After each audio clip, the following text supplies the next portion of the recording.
So let's talk about eyebrows quick. Lots of people, including me, did not do brows for a really, really long time. Mostly because I didn't know how, but I didn't realize or think that it was necessary. So I'm going to give you a couple of quick guidelines as to how to hit shape, and then I'll put some liner on or some brow color on, and we'll compare. So I did brush the little hairs kind of up,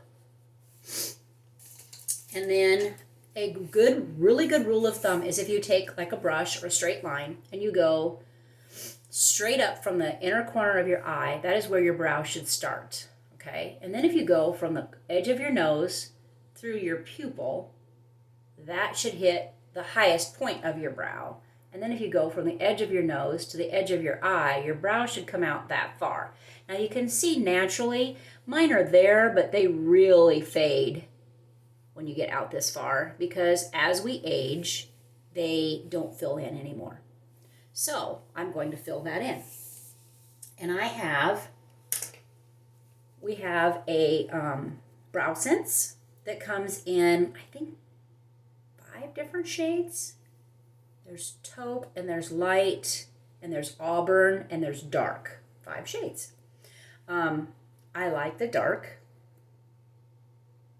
And it's a teeny tiny little applicator like this. And you just do a few strokes. So you can see I'm just adding some strokes. And this brow isn't as bushy here as it is here at the beginning. Eyebrows are not twins, they're sisters. And in some cases they're cousins. So I kind of try to thicken this up here with some strokes. And then I just follow the line of my brow shape. And I add some little strokes in.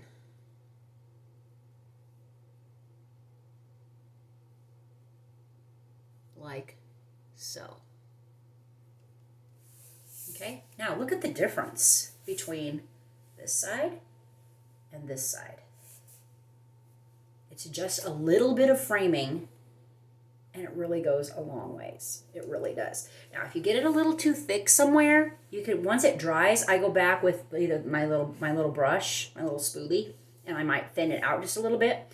The other thing I really like about the Brow Sense is it has a little sticky to it. So remember how I brushed them up? They'll kind of stay that way. It's kind of a brow gel too.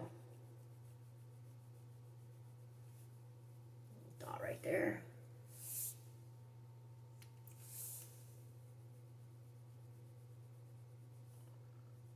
And I just fill that in. And I make sure that I carry that outer part so I get that frame. Now I don't go super crazy. Let's see if I went out far enough. Use my brush. Nose, eye, yep, there it is. It could go just a titch further, but it's not bad. So that is how I do brows. Now you can also use, I like to use the rustic brown when I use the Shadow Sense and an angle brush. And how you do that is you take a little bit of color off of that stem and you draw underneath your brow with the edge, the skinny edge of the brush, like that. And I'm doing it really light because I've already done them. And then you just kind of flick that color up into your brows. So you can use Shadow Sense and a little angle brush too. Or you can use the brow stuff. Honestly, I used Shadow Sense for a really long time. And I decided to try the Brow Sense to see what it was like. And I really like the fact that when it dries, it has that little bit of stickum to it, so they stay headed upwards like they're supposed to be.